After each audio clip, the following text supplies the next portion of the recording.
Welcome to IS311, the Management of Information Security. This is one of 3 presentations which complement the reading for the first week of the course. Learning objectives. Upon completion of the material, you should be able to describe the importance of the manager's role in securing the organization's use of information technology, list and discuss the key characteristics of information security as well as leadership and management, describe dominant categories of threats, and differentiate information security management from general business management. Introduction to information security. Information technology is the vehicle that stores and transfers information. It's very important to note that information security has grown to be the responsibility of every member of a company, not just the IT department. With that knowledge, organizations must realize that information security decisions have to involve 3 distinct groups: those in the field of information security, those in the fields of information technology, and those in the rest of the organization. Many of us are familiar with acronyms and abbreviations with information security. In this case, assure that we're all in the same lexicon. Information security is abbreviated to InfoSec, and information technology becomes IT. Note that general business is still the articulation and communication of organizational policy and objectives that allocate resources to other groups. So when we say information security, what is security?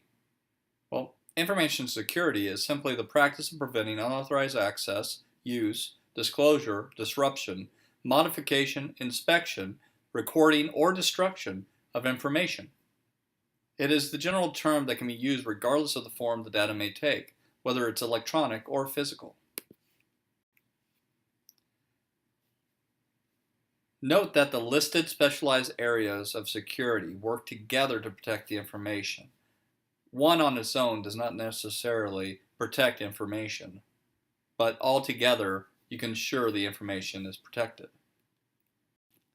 Again, it's important to understand that information security is simply the practice of preventing unauthorized access, use, disclosure, disruption, modification, inspection, recording, or destruction of information.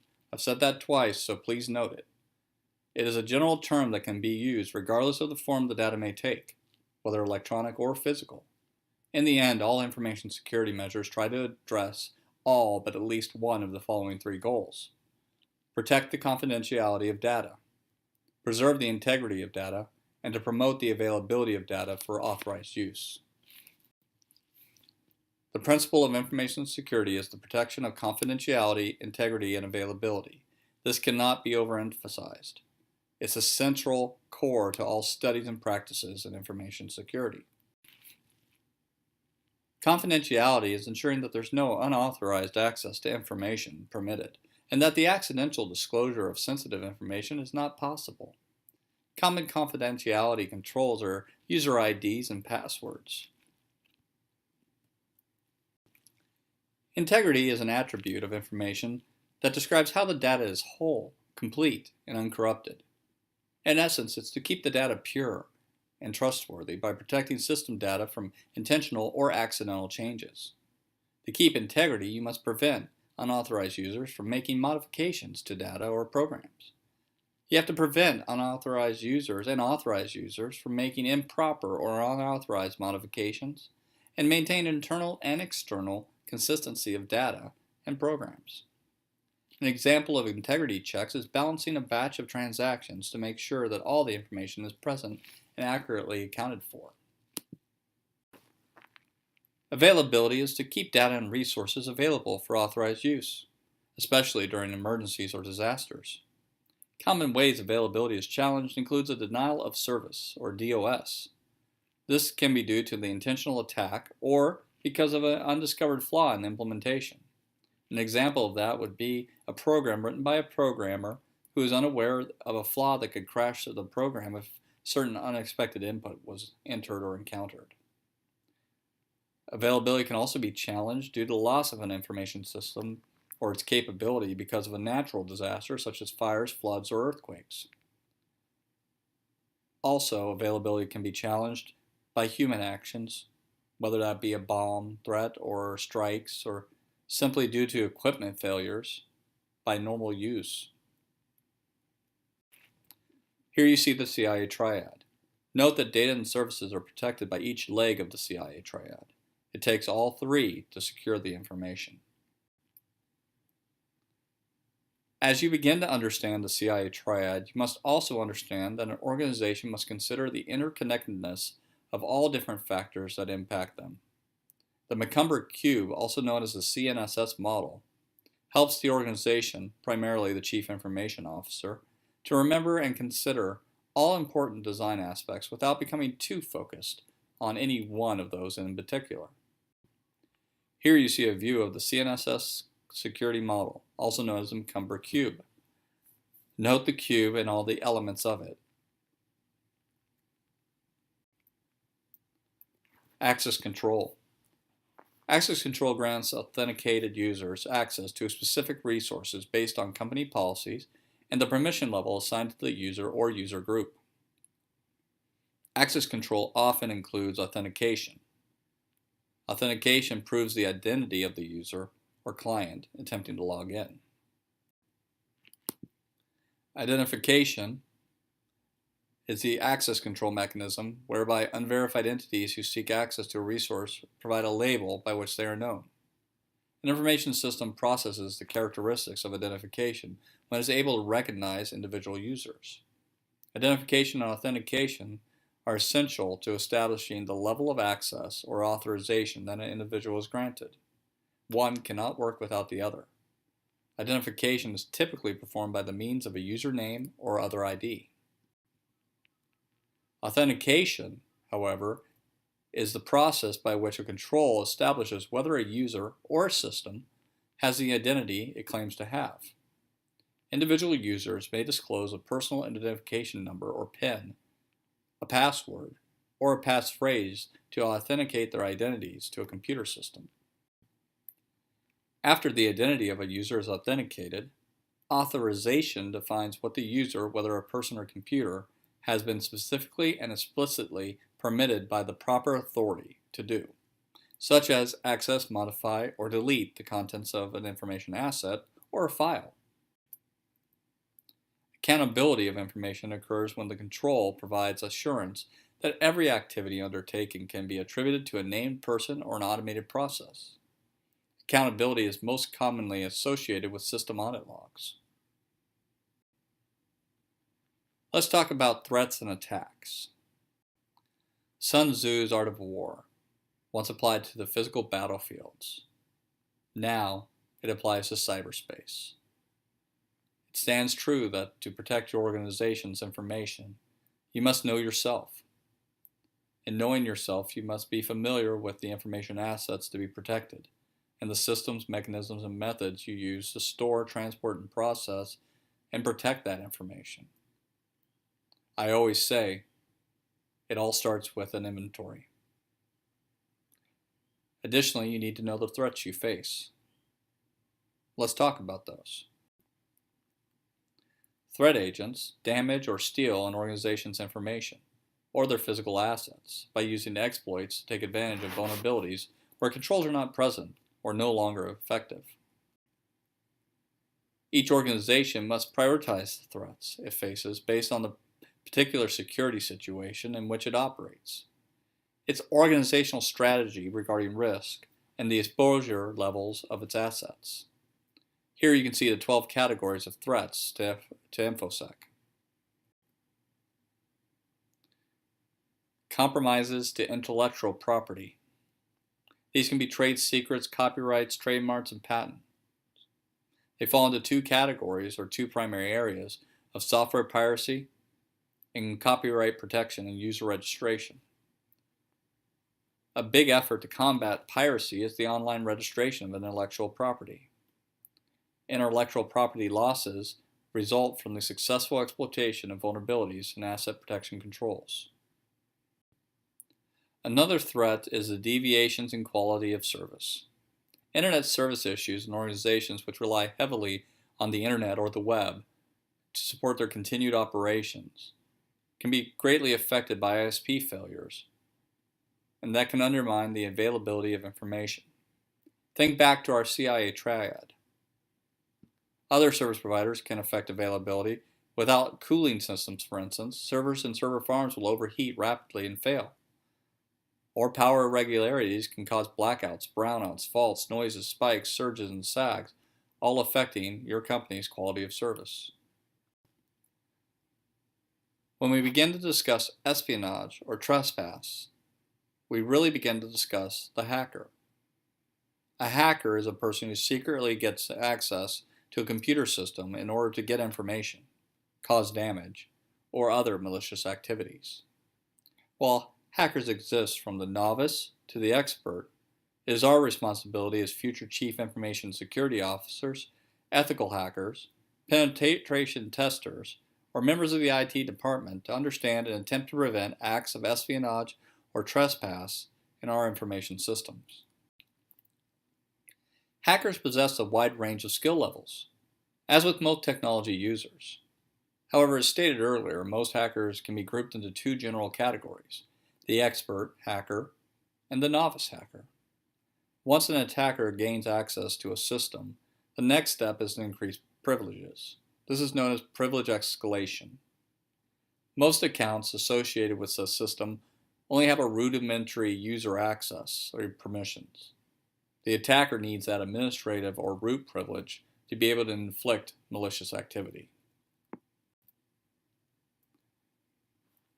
Password attacks. There are so many categories. Here are a few. Brute force attack. The application of computing and network resources to try every possible password combination. Dictionary password attack. This is a variation of the brute force attack. It narrows the field, though, by using a dictionary of common passwords and includes information related to the targeted user. Rainbow tables. This is a dashboard of hash values and their unencrypted equivalents, and against which an encrypted password file can be compared and therefore allow access. Social engineering a password. We'll talk more about social engineering in future slides, but presently, attackers posing as an employee may attempt to gain access to a system by asking another employee for their username and password. Then, using that information, they get access to your organizational systems. Earlier, we mentioned forces of nature can inflict damage. Force majeure or superior force includes forces of nature, as well as civil disorder and acts of war. Most forces of nature can only be mitigated through insurance, although careful facility design and placement can reduce the likelihood of damage. It was once said that computers are perfect until humans get involved. It's their inexperience, improper training, and incorrect assumptions that can cause human error or failure. One of the greatest threats to an organization's information security is actually its own employees, as they are the threat agents closest to the information.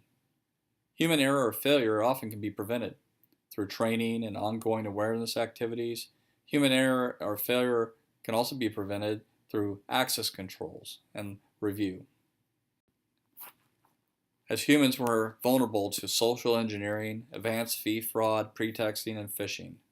As I said earlier, we discussed social engineering further, specifically phishing, a wide-used attack to gain information. Here's but a few of the methods. Deceptive phishing, account theft using instant messaging. You ever working your computer and have that pop up ask you, "Hey, I'm here to help, you need Windows 15. Malware-based phishing scams using software installed on your computer. Key loggers and screen loggers that track your keyboard inputs and send them off to the hacker via the internet. Session hijacking, where users' activities are monitored until they sign into a target account, and then transactions are established and credentials are applied, and the hackers then can take all that information or conduct unauthorized actions on your behalf. Web Trojans, which pop up invisibly when users are attempting to log in, and they collect the user's credentials locally and transmit them to the phisher. There's also host file poisoning, when a user types a URL to visit a website and it has to be translated into an IP address. This is where a look-alike website comes into play, and your user inadvertently gives all his information to the hacker via the lookalike website. There are also system reconfiguration attacks that modify settings on your PC, data theft through unsecured computers, DNS-based phishing or farming. Farming is the term given to host file modification or domain name system-based phishing.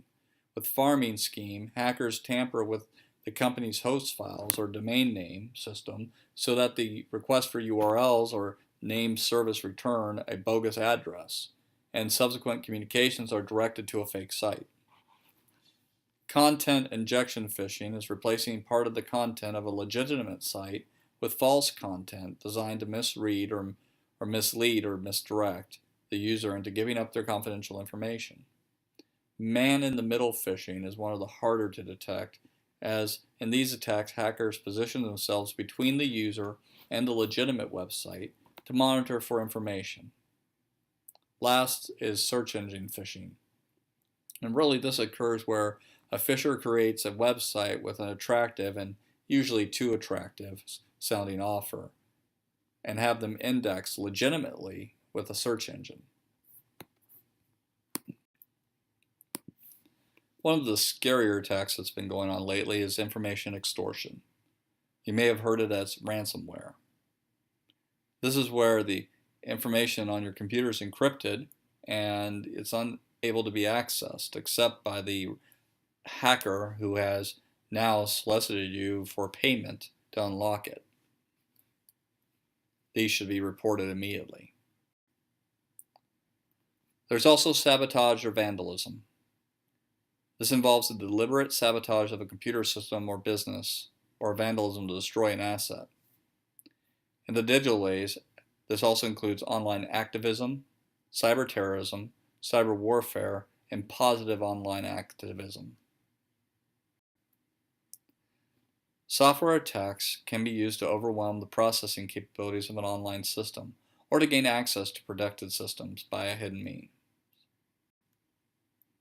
As you read the list of software attacks here, think of the products on your current network that attempt to thwart such an event from occurring.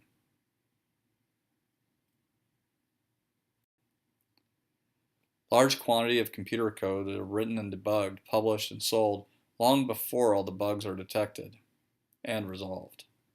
Sometimes combinations of certain software and hardware reveal new failures that range from bugs to untested failure conditions. Sometimes these bugs are not errors, but purposeful shortcuts left by programmers for benign or malicious reasons.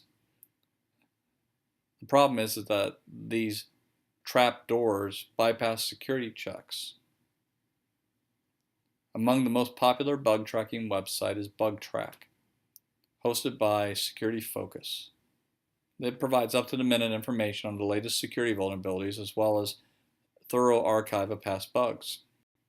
However, some of the errors made by software developers are so critical that they have been characterized as the deadly sins of software security. This is because they render the software vulnerable to exploitation in the hostile environment of the internet.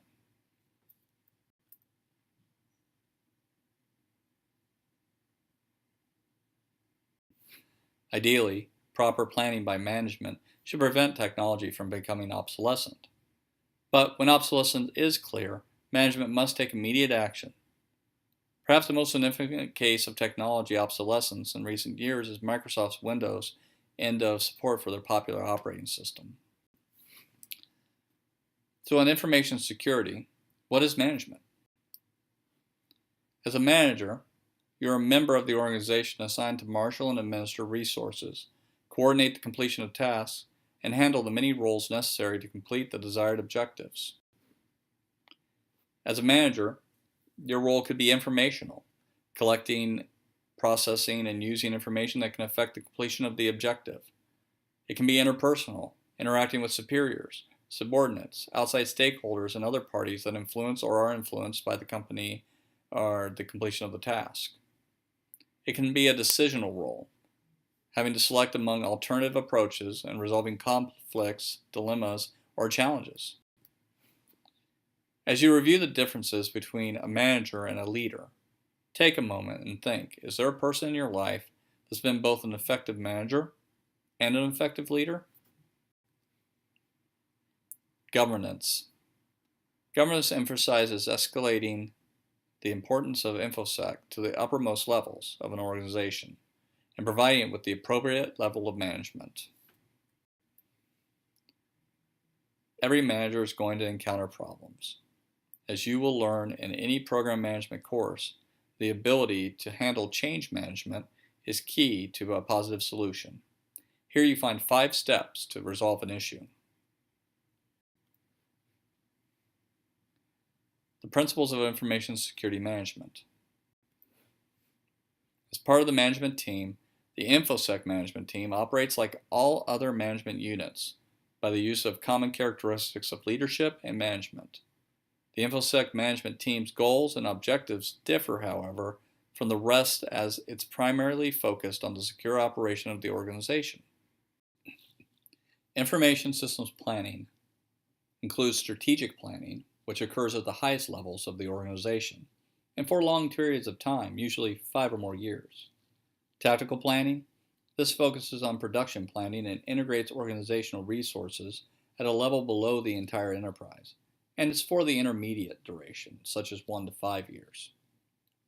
And operational planning, well, this focuses on day-to-day operations of the local resources and occurs in the present or short term. Included in the InfoSec planning model are activities necessary to support the design, creation, and implementation of information security strategies as they exist within the IT planning environment. As you see for InfoSec planning, several types of plans exist. For more information on developing plans, please refer to the NIST Special Publication 800 TAC 18 Revision 1.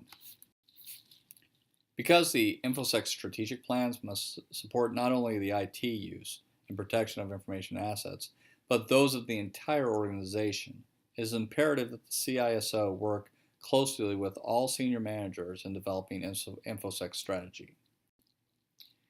Information security policy is typically a document that outlines specific requirements or rules that must be met. In information or network security realms, policies are usually point-specific, covering a single area. For example, an acceptable use policy, that would cover the rules and regulations for appropriate use of the computing facilities.